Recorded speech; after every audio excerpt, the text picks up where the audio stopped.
ইসলাম বলে মানুষের সামনে প্রশংসা করবা না, প্রশংসা করবা পেছনে, আর সমালোচনা পেছনে করবা না, সামনে করবা। তাহলে কি লাভ হবে? লাভ হবে এই, আপনি আমার সামনে মাইকে আমাকে পাম্পট্টি দিতেছেন, আমার প্রশংসা করতেছেন, আমি যা না তাও বলতেছেন, সামনে মারহাবা বলতেছেন, আমি ভিতরে ভিতরে ফুলতেছি, আমার ভিতরে অহংকার হচ্ছে। এর ফলে কি হবে? আমি যা না নিজেকে তা মনে করব, আর মানুষকে ছোট মনে করব। ঠিক না ঠিক? মানুষের সামনে প্রশংসা করলে মানুষ অহংকারী হয় না? এই জন্য হাদিসে আসছে, যারা মানুষের সামনে প্রশংসা করে মাটি মারো তাদের মুখের উপরে। এই তেলবাজ মানুষে আজ সমাজ ভরে গেছে। শুধু তেল দেওয়ার লোকের অভাব এই সমাজে নাই, কাজের লোকের অভাব। সব তেল দিয়া আর পাম্পট্টি দিয়া পার করে। কর্মী নেতাকে পাম্পট্টি দেয়, অ্যাসিস্ট্যান্ট তার বড় হুজুরকে পাম্পট্টি দেয়, কর্মচারী তার মালিকরে পাম্পট্টি দেয়, সব বাতাসে বাতাসে দুনিয়া চলতেছে। আর ইসলাম বলে প্রশংসা করবা পেছনে। পেছনে প্রশংসা করলে কি লাভ হবে দেখেন, আপনি আমার অগোচরে ওনার কাছে আমার প্রশংসা করলেন, তখন সেই লোকটা মনে করবে, ও তাহলে লোকটা এত ভালো, তাহলে সে আমার প্রতি সুধারণা পোষণ করবে। সমাজে তিনি আমাকে যখন ভালো মনে করবেন, তা আমার প্রতি ভালো আচরণ করবেন, সমাজে শান্তি হবে। আর আমার দোষের কথা যদি আপনি আমার কাছে এসে বলেন, তখন আমি চিন্তা করব, তাই তো আমার এই দোষটা আছে। শুনতে যতই কষ্ট লাগুক, আমার ভিতরে ভিতরে আমার ভিতরে অনুশোচনা হবে, আত্মোপলব্ধি হবে। আর আমার পেছনে যদি আপনি আরেকজনের কাছে সমালোচনা করেন, সে বলবে এই লোকটা এত খারাপ, তাহলে তার ভেতরে আমার প্রতি শত্রুতা তৈরি হবে, অশান্তি তৈরি হবে। সমাজের শান্তি শৃঙ্খলা যেন আসে, এই জন্য মহাগ্রন্থ আল কোরআন বলে দিয়েছে, গীবত করবা না, সমালোচনা পেছনে করবা না। কারোর দোষ যদি থাকেও, সত্য দোষ, সেটাই তার সামনে বলবা। সত্য দোষ এটাও পেছনে বলা যায় না। আপনি একজনের দোষের কথা তার পেছনে বলতেছেন, আর বলতেছেন আমি যা বলতেছি সত্য বলতেছি। হ্যাঁ, সত্য কথা পেছনে বলাটাই গীবত। আর যদি মিথ্যা হয়, এটার নাম তো তোহমত, হাদিসে আসছে। তাহলে এই গীবতের বদভ্যাসে আমরা সবাই জর্জরিত, মহামারী হয়ে গেছে। এই অপরাধ থেকে আলেম গায়রে আলেম আমরা কেউ মুক্ত না। মাহফিলে এসে এক হুজুর আরেক হুজুরের গোষ্ঠী উদ্ধার করে, আরেক হুজুর আবার চান্স পেয়ে আরেক জায়গায় মাইক পেয়ে ওই আগের হুজুরের গোষ্ঠী উদ্ধার। এটা কখনো ইসলাম আমাদেরকে শিখায়? আমরা সমালোচনা যদি করতে হয়, কারো দোষ যদি ধরতে হয়, যথাসম্ভব তাকে জানাবো, অথবা তার সম্মান বজায় রেখে উম্মতের ক্ষতি হলে সাবধান করব। কিন্তু ব্যক্তিগত বিষয় আশয় নিয়ে যেভাবে সমালোচনা আমাদের সমাজে হয়, এটা কোনো মুসলমানের জন্য জায়েজ নাই। মহিলারা বলেন, পুরুষরা বলেন, ছাত্ররা বলেন, মুরব্বীরা বলেন, কেউ পিছায় নাই। সবাই আমরা গীবতের মধ্যে আছি। দুজন একত্র হলে তৃতীয় জনকে নিয়ে আমরা আলোচনা করি। আল্লাহ তাআলা আমাদেরকে গীবতের হারাম কাজ থেকে বেঁচে থাকার তৌফিক দান করুন। নিজের মৃত ভাইয়ের গোশত খাওয়া আর গীবত করা হার একই কথা। বেঁচে থাকবো তো ইনশাআল্লাহ? আল্লাহ আমাদেরকে তৌফিক দান করুন। ফরজ নামাজের শেষে সম্মিলিত মুনাজাতের হুকুম কি? ফরজ নামাজ শেষে 5 ওয়াক্ত নামাজ শেষ হয়ে গেলে আমাদের নবী করিম সাল্লাল্লাহু আলাইহি সাল্লাম, বুখারীর এক বর্ণনায় আসছে তাকবীর বলতেন, আল্লাহু আকবার। অন্য সব বর্ণনায় আসছে ইস্তিগফারের কথা, আস্তাগফিরুল্লাহ আস্তাগফিরুল্লাহ আস্তাগফিরুল্লাহ। এরপরে বলতেন আল্লাহুম্মা আনতাস সালাম ওয়া মিনকাস সালাম তাবারাকতা ইয়া যাল জালালি ওয়াল ইকরাম। এই দোয়া পড়তেন। আরো বহু আছে, আয়াতুল কুরসি পড়তেন, 33 বার সুবহানাল্লাহ, 33 বার আলহামদুলিল্লাহ, আল্লাহু আকবার, এগুলো পড়তেন। লা ইলাহা ইল্লাল্লাহু ওয়াহদাহু লা শারীকা লাহু, এটা পড়তেন। আল্লাহুম্মা লা মানিআ লিমা আ'তাইতা, এটা পড়তেন। আর অনেকগুলো দোয়া আছে। এই দোয়াগুলো সব আপনাদের মুখস্থ হয়ে গেছে না? আলহামদুলিল্লাহ। হাত তোলেন তো নামাজের পরে সব দোয়াগুলো যাদের মুখস্থ আছে। বুঝে হাত তুলছেন আপনারা? আমি যদি একজনে জিজ্ঞাসা করি 10-12টা দোয়া আছে বলেন দেখি, হাত নামে গেছে সব, বলার আগে নামা হয়ে গেছে। এবার বুঝছেন, আমাদের দেশে শতকরা 99 জন মানুষ বা তারও বেশি সংখ্যক মানুষ জানেন না যে আমাদের নবীজি 5 ওয়াক্ত নামাজের সালাম ফেরানোর পর, ফরজ নামাজের পরে কি কি দোয়া দুরুদ পড়তেন। অনেক দোয়া দুরুদ আছে, অনেকগুলো। এগুলো সবগুলো জানেন এরকম মানুষ আমাদের সমাজে শতকরা একজনও নেই। তাহলে সুন্নতটা আমরা জানি না। এটা যে সুন্নত, এটা নিয়ে বাংলাদেশে কেন, পৃথিবীতে কোনো আলেমের দ্বিমত নাই যে নামাজের পরে এই দোয়া দরুদগুলা কি সুন্নাত। সেই সুন্নতটা আমরা ভুলে গেছি। সেই সুন্নতটা আমাদের সমাজে মানুষ জানে না। জানে কি? জানে রেডিমেড মুনাজাত। রেডিমেড মুনাজাত বুঝেন? ইমাম সাহেবের সাথে হাত তুললো, ইমাম সাহেবের সাথে হাত নামাইল। ইমাম সাহেব কি বললো না বললো সে জানে, তার আল্লাহ জানে। আর মুসল্লি বেটারা শুধু উঠাইলো আর নামাইলো। ভাই নামাজের পরে দোয়া কবুল হয়, দোয়া করেন, এটা ভালো জিনিস। তিরমিজির হাদিসে আসছে দোয়া কবুল হয়। আপনি নামাজের পরে আল্লাহর কাছে আপনার যত মনের চাওয়া আছে এগুলো চান, এটা দোষণীয় না বরং ভালো, এটা করবেন। কিন্তু এটা এই ট্র্যাডিশনাল যে দোয়া হুজুরের সাথে আল্লাহুম্মা আমিন, রশি পাকাইতে পাকাইতে হাত তুললেন, আবার রশি পাকাইতে পাকাইতে আপনি নামাইলেন, কি বললেন কিছুই জানলেন না, এটা কখনো দোয়া হতে পারে না। দোয়া মানে প্রার্থনা চাওয়া, কি চাইছেন আপনি নিজেই জানেন না, এটা কিসের দোয়া? তো নবী করিম সাল্লাল্লাহু আলাইহি ওয়াসাল্লামের সুন্নাত হলো 5 ওয়াক্ত নামাজের পরে সুন্নাত দোয়াগুলো পড়া। এলাকার ইমাম সাহেব যারা আছেন আপনাদেরকে আমরা অনুরোধ করব, আমরা সুন্নাহ ফাউন্ডেশন থেকে ছোট্ট একটা কার্ড করেছি, পকেট কার্ড, মানি ব্যাগে রাখা যায়। এই কার্ডটা আপনারা মুসল্লিদেরকে দিয়ে দেন, 2 টাকাও লাগে না খরচ, এটা প্রিন্টের কস্ট। আমাদের কাছে চা তলব করলে আমরা পাঠিয়ে দিব, মুসল্লিদেরকে দিয়ে দেন। বাংলা সহ দেওয়া আছে, অর্থ সহ দেওয়া আছে, পড়তে পড়তে মুখস্থ হয়ে যাবে। সারা জীবন শুধু হুজুরের সাথে রেডিমেড মুনাজাত উঠাইলেন, নবীজি যে দোয়াগুলো পড়লেন জীবনে শিখলেনই না, 50, 60, 70 বছর চলে গেছে, কেমন কথা? ইমাম সাহেবদের দায়িত্ব এগুলো মুখস্থ করানো। এর পাশাপাশি আল্লাহর কাছে যখন দরকার হয় দোয়া করবেন, হাত তুলে দোয়া করবেন, কোনো অসুবিধা নেই।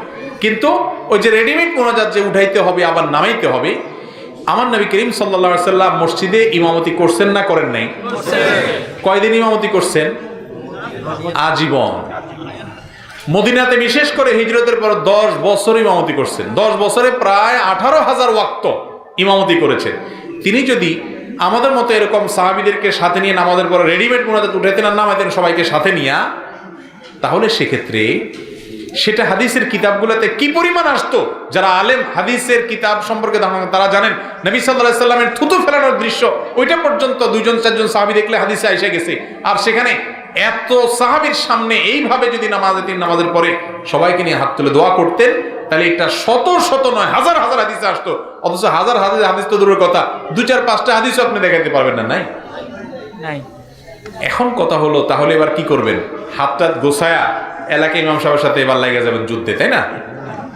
না, সম্মিলিত মুনাজাত করবেন, মানুষকে বুঝাবেন, যে বুঝবে সে দোয়া দরুদ করবে, যখন মনে চায় সে হাত তুলবে।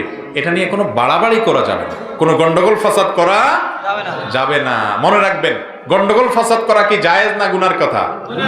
ইসলামের নাম দিয়ে গন্ডগোল ফাসাদ করা জায়েজ আছে? খবরদার। আপনি যেটাকে ভালো মনে করতেছেন আমল করেন, আরেকজন সেটাকে ভালো মনে করতেছে না, তারটা তাকে করতে দেন। গায়ের জোর খাটাতে যাবেন না, মাস্তানি করতে যাবেন না, গ্রুপবাজি করবেন না, এলাকার ভিতরে বিভক্তি সৃষ্টি করবেন না, ইমামদেরকে আলেমদের বিরুদ্ধে ফতোয়াবাজি করতে যাবেন না, হুজুরদের উপরে বেয়াদবি করবেন না, সমাজে ইফতিরাক এবং মতপার্থক্য তৈরি করতে যাবেন না। আপনি আপনারটা করেন, পারলে 2জনকে বুঝান বিনয়ের সাথে, কিন্তু গন্ডগোল করবেন না। মনে থাকবে তো ইনশাআল্লাহ? আল্লাহ আমাদেরকে বোঝার তৌফিক দান করুন। এরপরে প্রশ্ন হলো, একজন ব্যক্তির 2 বার জানাজার নামাজ পড়ানো যাবে কিনা? একজন মানুষ মারা গেলে তার জানাজা মূলত 1 বার পড়তে হয়। কয়বার পড়তে হয় ভাই? 1 বার পড়তে হয়। জানাজা নামাজ 1 বারের বেশি না, এটাই হলো মূল। যদি কখনো জানাজা নামাজের মৃত ব্যক্তির যে ওয়ারিস, লাশের যে মূল মালিক, ধরেন কোন লোক মারা গেছে তার ছেলে, অথবা যিনি মারা গেছেন তার বাপ, সে হলো তার মূল ওয়ারিস, এই লোক জানাজার শরীক হইতে পারে নাই, সে দূর থেকে আসতে আসতে দেরি হয়ে যাচ্ছে দেখে এলাকাবাসী জানাজা পড়ে ফেলছে, তাহলে ওই ব্যক্তির অধিকার আছে সে আবার জানাজার আয়োজন করতে পারে, তার নেতৃত্বে জানাজা পড়তে পারে, ওই জানাজাতে অন্য মানুষ শামিল হইতে পারে। কথা কি বুঝাতে পারছি? এইভাবে একাধিক জানাজা হয়। কিন্তু আমাদের দেশে যেটা হয় সেটা হলো যে বিদেশে একটা হয়, ঢাকায় না একটা হয়, গ্রামে আরেকটা হয়, যতটা মনে চায় ততটা হয়। আর রাজনৈতিক জানাজার তো কোনো হিসাব নিকাশই নাই। বাইতুল মোকাররম উত্তর গেটে একটা, দক্ষিণ গেটে একটা, সংসদে একটা, শহীদ মিনারে নিয়ে আরেকটা, আবার বিনা হুজুর জানাজাও আছে, হাত নামাদিন্না জানাজাও আছে, নাস্তিকের জানাজাও আছে, কত আইটেমের জানাজা আমাদের দেশে আছে। ভাইরে, একটা মানুষের মৃত্যুর পর তাকে বিদায় দিবেন, সেখানে পর্যন্ত আল্লাহ রাসূলের নিয়ম মানতেছেন না, আবার জান্নাত আশা করতেছেন। তাহলে জানাজা নিয়া, লাশ নিয়ে রাজনীতি করা যাবে না, কিন্তু আমরা করতেছি। জানাজা কয়টা হবে ভাই? একটা। এমনকি মানুষ মৃত্যুর পর যেখানে মৃত্যুবরণ করে সেখানে দাফন করাই হলো সুন্নাহ, সেখানে দাফন করাটাই হলো কি সুন্নাত। কিন্তু আমাদের মনে চায় না, লাশ এটারে টানে টানে আমরা আনবো, চেঁচাই আনিয়ে একেবারে নিজের গ্যারামানি ঢুকাবো, এটা সুন্নাহ না। সুন্নাহ হলো যেখানে মারা গেছে সেখানে দাফন করবেন, লাশ দীর্ঘ সময় অপেক্ষা করে রাখা এবং টানাটানি করা, এটা জায়েজ নেই। কোনো বিশেষ কারণে আপনার সেটা রাখতে হয়েছে ফ্রিজে বা কোনো কিছুতে, ভিন্ন কথা। কিন্তু অহেতুক অমুক আসবে তমুক আসবে, গ্রামের মানুষ আছে, এই সমস্ত কথা বলে জানাজা বিলম্ব করা অথবা 2-3টা জানাজা করা, এটা শরীয়তে নির্দেশিত নয়। আমাদেরকে আল্লাহ সুন্নাত অনুযায়ী চলার তৌফিক দান করুন। ছোট বাচ্চাদের জানাজা দেয়া লাগে কিনা? ছোট বাচ্চাদেরও জানাজা দিতে হয়। যে ব্যক্তি দুনিয়াতে এসেছে, মৃত্যু হয়েছে, তার কি করতে হবে? জানাজার ব্যবস্থা করতে হবে। সেটা 1 দিনের বাচ্চা হোক, 2 দিনের বাচ্চা হোক, 3 দিনের বাচ্চা হোক, যে হোক না কেন, তার কি দিতে হবে? জানাজা দিতে হবে। এরপর প্রশ্ন হলো, আধুনিক বোরকাগুলো পরা যাবে কিনা? আধুনিক বোরকা আবার কোনগুলো ভাই? আচ্ছা, আধুনিক বোরকা মানে হলো অনেক বেশি টাইট ফিট বোরকা অনেকে পরেন, আমাদের অনেক বোনরা পরেন। আবার অনেক বোনরা অনেক বেশি চাকচিক্যপূর্ণ বোরকা পরেন। এই আপনাদের এই নোয়াখালী লক্ষ্মীপুর এলাকাতে একটু বেশি, বিশেষ করে প্রবাসী লোক বেশি থাকে, তো এই জন্য ওই বিদেশ থেকে চাকচিক্যপূর্ণ বোরকাগুলো নিয়ে আসে। ভাই, বোরকার উদ্দেশ্য কি? বোরকার উদ্দেশ্য হলো একজন নারীকে আল্লাহ তাআলা সুন্দর করে কোমল করে সৃষ্টি করার কারণে তার দিকে কোনো বাজে পুরুষ যাতে বাজে নজরে দেখতে না পারে, এই জন্য তার সৌন্দর্যকে ঢেকে রাখার জন্য হলো বোরকা। সেই বোরকাটা যদি এত চাকচিক্যপূর্ণ হয়, এত জাঁকজমকপূর্ণ হয়, এত সুন্দর হয়, এত টাইট ফিট হয় যে তার শরীরের বিভিন্ন অঙ্গ প্রত্যঙ্গ ফুটে ওঠে, আল্লাহ মাফ করুক, তাহলে সেই বোরকাটা তো নিজেই আবার ওই সৌন্দর্যের মধ্যেকার মানুষকে ডাকতেছে, সেই সৌন্দর্য দেখার জন্য মানুষকে আকৃষ্ট করতেছে। তাহলে সেই বোরকার উপরে বরং আরেকটা বোরকা লাগবে। বুঝেন নাই কথা? যেই বোরকা অনেক বেশি চাকচিক্যপূর্ণ, জাঁকজমকপূর্ণ, ওইটার উপরে আবার আরেকটা কি লাগবে? বোরকা লাগবে। কারণ বোরকার কাজই হলো, আল্লাহ বলেছেন ওয়ালা ইউবদিনা যিনাতাহুন্না, নারীরা তাদের সৌন্দর্যকে যাত্রার কাছে, বাজারের লোকের কাছে, রাস্তার লোকের কাছে প্রকাশ করে বেড়াবে না। মুসলমান নারী সম্ভ্রান্ত, তার ইজ্জত সম্মান আছে, এটা খোলা কলার মতো না। মাসি বসবে, যে কেউ দেখে তাকে নিয়ে বাজে চিন্তা করবে।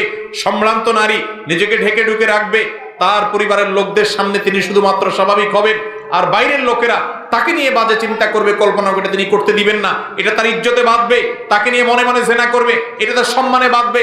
এর নাম মুসলমানরাকে নারী, তাকে বোরকা করতে বলা হয়েছে, পর্দা করতে বলা হয়েছে। সেই পর্দা যদি এরকম টেডি মার্কা পর্দা হয়, তাহলে তার উপরে আরেকটা কি লাগবে? পর্দা লাগবে। আমাদের কিছু বোনরা আছেন, নতুন হয়তো পর্দায় আসেন, নতুন দিনের পথে আসেন, তারা হয়তো প্রথমে এটা দিয়ে শুরু করেন, তাদেরকে আমরা অ্যাপ্রিসিয়েট করি, ওয়েলকাম করি। আস্তে আস্তে তারা ইনশাআল্লাহ পরিপূর্ণ পর্দা যাবেন সে আশা করি। কিন্তু আমাদের যে সমস্ত ভাইয়েরা নিজেদের মা বোনের জন্য, স্ত্রীর জন্য বোরকা কিনেন, আপনারা এই বোরকাতে হাতে আপনার কাজ আছে কিনা, বুকে কাজ আছে কিনা, এবং কালারফুল কিনা, জাকজমক কিনা, আবার অনেক সময় ঢোলা তো দূরের কথা, ওটা টাইট দেখে কিনেন, এটা কখনো বোরকার উদ্দেশ্য পূরণ করে না। বোরকা পরা আর না পরা বেশিরভাগ ক্ষেত্রেই সমান।